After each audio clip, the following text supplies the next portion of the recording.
और बहनों, मातृशक्ति को नमन। चैनल 24+ न्यूज के खास विशेष मनमोहक, मन को शांत करने वाला, मन को मुदित करने वाला, मन को प्रसन्न करने वाला और मन हमारा कहीं भटके नहीं, उसके लिए सूत्र देने वाला पुनरुत्थान कार्यक्रम में आपका हार्दिक स्वागत है, अभिनंदन है, सत्कार है। पुनरुत्थान कार्यक्रम में प्रतिदिन मोटिवेशनल टॉपिक्स के ऊपर बात करते हैं। हर विषय को सांगोपांग होलिस्टिक बनाया जाता है, उसमें शोध सामग्री डाली जाती है ताकि हर उम्र के, हर विकास करने वाले व्यक्ति के लिए और हर सोशल स्टेटस के व्यक्ति के लिए, हर मानसिक स्तर के व्यक्ति के लिए वो उपयोगी और उसमें से कुछ शिक्षा ले सके, उससे अपने जीवन की दिशा बदल सके। इसीलिए पुनरुत्थान कार्यक्रम प्रारंभ किया गया है। तो पुनरुत्थान कार्यक्रम में आज हम एक बहुत स्वास्थ्य के संबंधी मोटिवेशनल विषय को लेकर के आपके सामने प्रस्तुत हो रहे हैं। आज का हमारा विषय है स्वास्थ्य दर्शन। भाई और बहनों, दर्शकगण, श्रोतागण, बहुत ही सुंदर विषय है, फिलॉसफी ऑफ हेल्थ। और आज हेल्थ के बारे में पूरे विश्व में चिंता जाहिर की जा रही है, क्योंकि आज व्यक्ति का हेल्थ गिरता जा रहा है, सोसाइटी का हेल्थ गिरता जा रहा है, वर्ल्ड का हेल्थ गिरता जा रहा है। और हेल्थ हरेक का होता है। अगर कोई भी इंस्ट्रूमेंट भी अच्छी तरह से काम नहीं करता तो ये कहा जाता है इसकी हेल्थ बिगड़ गई है, यानी उसका जो वर्किंग पद्धति है वो खराब हो गई है। और आज हमारा विषय जो है वो मनुष्य के लिए स्वास्थ्य दर्शन पर है। स्वास्थ्य दर्शन का अर्थ होता है, सबसे पहले स्वास्थ्य क्या है? स्वास्थ्य का अर्थ होता है स्व में अवस्थित होना। स्व कौन? मैं स्वयं, मैं कौन हूँ, मेरा अस्तित्व क्या है, उसको जानना और उसमें अवस्थित होना। आप जब भीतर अपने आप से प्रश्न करोगे कि मैं कौन हूँ, तो आप उस प्रश्न का उत्तर आपको मिलेगा कि तुम शुद्ध आत्मा हो, तुम्हारा एग्जिस्टेंस है सच्चिदानंद है। सत्य मतलब विनाशी, चित्त का मतलब ज्ञान दर्शन वाला, और जिसका लक्षण आनंद है वो तुम हो। यानी तुम एक ऐसे अविनाशी तत्व हो जिसके अंदर ज्ञान है, दर्शन है और आनंद जिसकी अनुभूति है, आनंद जिसका गुण है, वह तुम हो। यानी खुद में अवस्थित होने को स्वास्थ्य कहते हैं। ये इसकी एलाबोरेट डेफिनेशन है कि जो व्यक्ति स्वयं में अवस्थित हो जाता है, अपनी आत्मा में अवस्थित होता है, अपने एग्जिस्टेंस में अवस्थित हो जाता है, तो वह स्वस्थ व्यक्ति कहलाता है।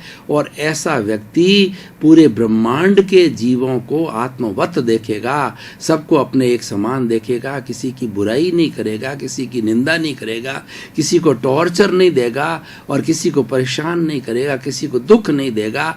और ये सबसे बड़ी बात है कि व्यक्ति स्वयं जिए और दूसरे को जीने दे, दूसरे को कष्ट न दे, तकलीफ न दे और शांतिपूर्ण से अस्तित्व से जिए। ये जीवन का सहार है। अभी सभी मनुष्य, पूरे भारतवर्ष के नहीं बल्कि पूरे विश्व की 7 अरब की जनसंख्या अगर शांतिपूर्ण से अस्तित्व के सिद्धांत को अपना ले, किसी भी देश को, किसी भी प्रांत को कोई भी तकलीफ नहीं हो सकती है और बड़े ही आनंद पूर्वक वो जीवन यापन कर सकते हैं। क्योंकि हमारे जीवन का जो लक्ष्य है वो आनंद की प्राप्ति करना। एक छोटा से छोटा प्राणी है, वह भी जीना चाहता है, मरना कोई नहीं चाहता है और दुख कोई नहीं चाहता, हर एक सुख चाहता है। जब सुख चाहता है तो हम एक दूसरे को दुख क्यों दें, हम एक विरोधी जो है डायरेक्शन के अंदर क्यों जाएं। इसलिए स्वास्थ्य का अर्थ होता है स्वयं में अवस्थित होना। ये एक संतुलित जीवन है, ये जीवन का आनंद है। अब जो है स्वास्थ्य कितने तरह के होते हैं वो हमें पता करना। अभी वर्ल्ड हेल्थ ऑर्गेनाइजेशन है जो कि हेल्थ की डेफिनेशन देता है और हेल्थ की मेंटेनेंस करता है, हेल्थ की मेंटेनेंस के सूत्र निकालता है। तो उन्होंने जो है WHO ने जो है स्वास्थ्य की परिभाषा दी, उन्होंने कहा कि होलिस्टिक हेल्दी व्यक्ति वो है जिसके 5 तरह के स्वास्थ्य है। सबसे पहला स्वास्थ्य है हमारा शारीरिक स्वास्थ्य यानी फिजिकल हेल्थ। दूसरा हमारा स्वास्थ्य है वो मानसिक स्वास्थ्य यानी मेंटल हेल्थ।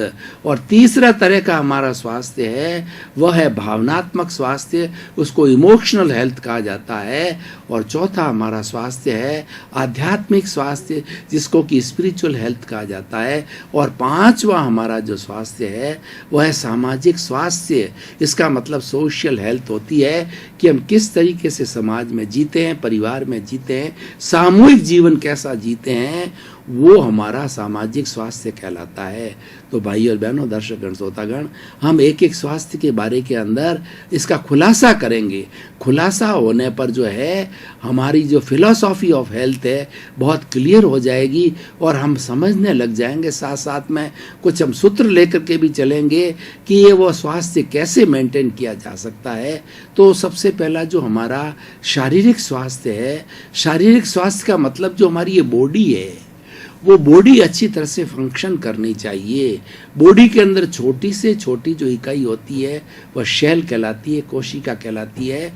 और genetic engineering says where there is a cell there is a life, without the cell no life is there. In all living being there are the cells और living creatures having the cells. और हर body की number of cells different होती है। हमारे सारे मनुष्य के शरीर के अंदर 60 खरब कोशिकाएं होती है। जब ये 60 खरब कोशिकाएं स्वस्थ होती है तो व्यक्ति फिजिकल हेल्थ वाला होता है।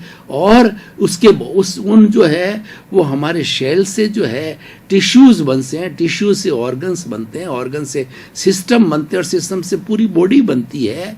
तो ये इस तरीके से सारा जो है हमारा फिजिकल हेल्थ है, जिसके अंदर 5 इंद्रियां हैं, मन है, बुद्धि है, चित्त है, अहंकार है, और उसके साथ साथ के अंदर हमारी प्रज्ञा है, और हमारा जो मेन मालिक है शुद्ध आत्मा भगवान वह विराजमान है। तो इसीलिए हम फिजिकल हेल्थ की बात कर रहे थे। तो फिजिकल हेल्थ के अंदर हमारे सारे सिस्टम अच्छी तरह से वर्क करे तो हमें शरीर को जो है टेंशन में नहीं डालना है, शरीर में स्ट्रेस नहीं देनी, स्ट्रेन नहीं देनी है, इस शरीर को डिप्रेशन के अंदर नहीं डालना है, इस शरीर को संतुलित रखना है। तो फिजिकल हेल्थ को प्राप्त करने के लिए हमें क्या करना चाहिए कि हमें कायोत्सर्ग करना चाहिए। कायोत्सर्ग का अर्थ होता है काया का उत्सर्ग, यानी शरीर में रहते हुए शरीर का भान महसूस नहीं करना।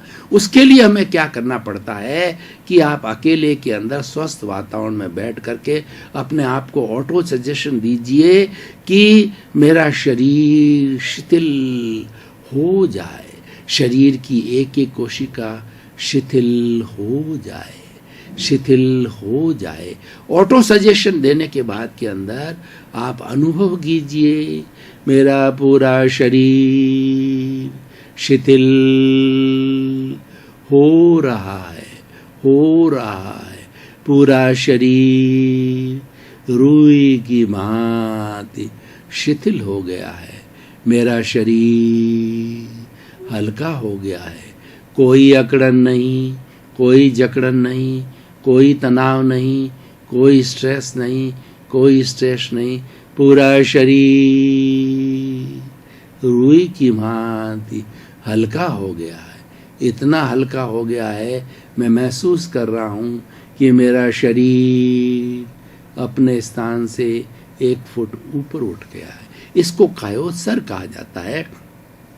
कायोत्सर्ग करने से हमारे शरीर की सारी कोशिकाएं, सारे मसल्स शांत हो जाते हैं। उसके अंदर टेंशन, स्ट्रेस, स्ट्रेन सब गायब हो जाती है। और जहाँ शरीर के अंदर स्ट्रेस नहीं होती है तो वह शरीर फिजिकली हेल्थ कहलाता है और फिजिकली साउंड कहलाता है। और बॉडी के लिए कहा जाता है a sound mind exist in a sound body.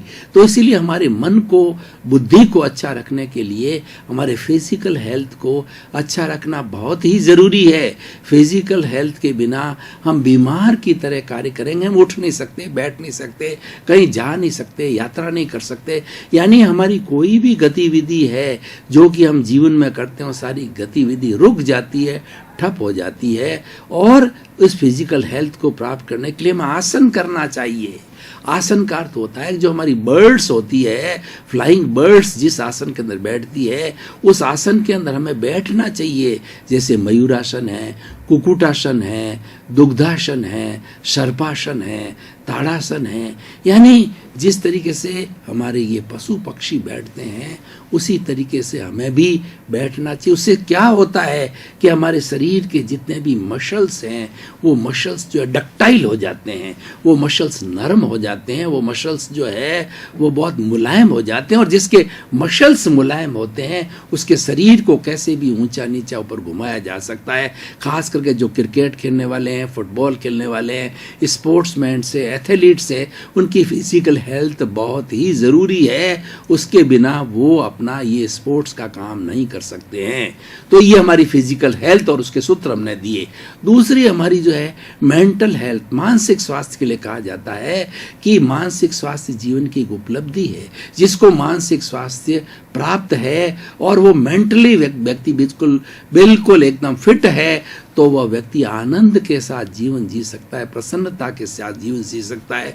क्यों जो डिस्टर्ब करती है, मेंटल हेल्थ करती है, ये हमारी डे टू डे वर्किंग को डिस्टर्ब करती है, हमारे विचारों को डिस्टर्ब करती है। तो मेंटल हेल्थ का मतलब हमारे विचारों के अंदर विचारों का तांता नहीं चलना चाहिए, विचार स्थिर होने चाहिए और जिस कार्य को हम कर रहे हैं उसके अंदर इंटरेस्ट आना चाहिए, रस आना चाहिए। हमारी मेंटल हेल्थ है। तो मेंटल हेल्थ को प्राप्त करने के लिए हमें प्राणायाम करना चाहिए। प्राणायाम का मतलब हमारी जो प्राणवायु ऑक्सीजन है उसको भीतर निकालना, उसको बाहर निकालना, उसको श्वास प्रेक्षा कहा जाता है। अनुलोम विलोम किया जा सकता है, भस्त्रिका की जा सकती है, कपालभाति की जा सकती है। ये प्रयोग अपने आप में बड़े बड़े प्रयोग हैं, उन प्रयोगों में भी नहीं जाना चाहता। इससे क्या होता है कि हमारा इनपुट जो है ऑक्सीजन का, प्राणवायु का बढ़ता है तो हमारे जितने भी शरीर के अंदर घूमने वाला जो हमारा ब्लड सर्कुलेशन है वो ब्लड सर्कुलेशन शुद्ध होता है और शुद्ध ब्लड सर्कुलेशन कारण हमारे मस्तिष्क को जो 20% जो है ब्लड लेता है वो शुद्ध ब्लड जाता है। शुद्ध ब्लड जाने से हमें मेंटल पीस मिलती है और हम बड़े आनंद के साथ रहते हैं। क्योंकि स्वास्थ्य का हमारे मेंटल पीस, हमारा श्वास का हमारे मेंटल जो है पीस से बहुत बड़ा संबंध है। तो इसीलिए ये मेंटल पीस की बात की। तीसरा जो हमारा हेल्थ है उसके ऊपर मैं आता हूँ, वो हमारा इमोशनल हेल्थ। ये बहुत ही ज़रूरी है व्यक्ति को अच्छा व्यक्तित्व बनाने के लिए, एक अच्छा इंसान बनाने के लिए और इसके अंदर शांतिपूर्ण से अस्तित्व जीवन के लिए हमारे इमोशंस कंट्रोल में होने चाहिए। कोई व्यक्ति सुसाइड क्यों करता है, अनैतिकता क्यों करता है, वो आतंकवाद के अंदर क्यों जाता है, वो अपराध में क्यों जाता है कि उसके इमोशंस कंट्रोल में नहीं होते हैं। इमोशंस होते हैं हमारे क्रोध, अहंकार, माया और लोभ। क्रोधी लोग होते हैं वो सांप की तरह जहरीले होते हैं। लोग उनके पास के अंदर बैठना पसंद नहीं करते, उनसे बात करना पसंद नहीं करते। अहंकारी लोग होते हैं, लोग उनसे सब दूर रहते हैं क्योंकि वो अपने घमंड के अंदर अपने आप को बहुत बड़ा सुपीरियरिटी कॉम्प्लेक्स में समझने लगता है। और छल कपट करने वाला व्यक्ति है, एक दूसरे को भिड़ा देता है, माता पिता के बीच में, भाई भाई के बीच के अंदर, परिवार के सदस्यों के बीच में, समाज के बीच में, एक समाज से दूसरे, एक कम्युनिटी से दूसरी कम्युनिटी के बीच के अंदर छल कपट करके वो लड़ाई झगड़ा करवा देता है। तो वो होता है हमारी माया। और चौथा लोभी व्यक्ति होता है वो आतंकवाद, अपराधी और शराबी, नशीला और इस तरीके से लोभ के अंदर कई तरह से कुकृत्य कर लेता है। तो ये बड़ी इमोशन से उसके साथ में घृणा है, ईर्ष्या है, मत्सर है हमारा, ये बहुत से नेगेटिव थॉट्स जितने भी है, नकारात्मक भाव है, वो सारे हमारे रॉन्ग इमोशंस है, हमारे गलत इमोशंस है। उनको कंट्रोल करने के लिए हमें एक तो अच्छी पुस्तकों का अध्ययन करना चाहिए, सत्संग करना चाहिए, ईश्वर भक्ति करना चाहिए, ईश्वर प्राणी ध्यान करना चाहिए। और दूसरा एक और प्रयोग है कि जो हम श्वास लेते हैं, श्वास जो भीतर डालते हैं, श्वास का स्ट्रोक को लंबा करो।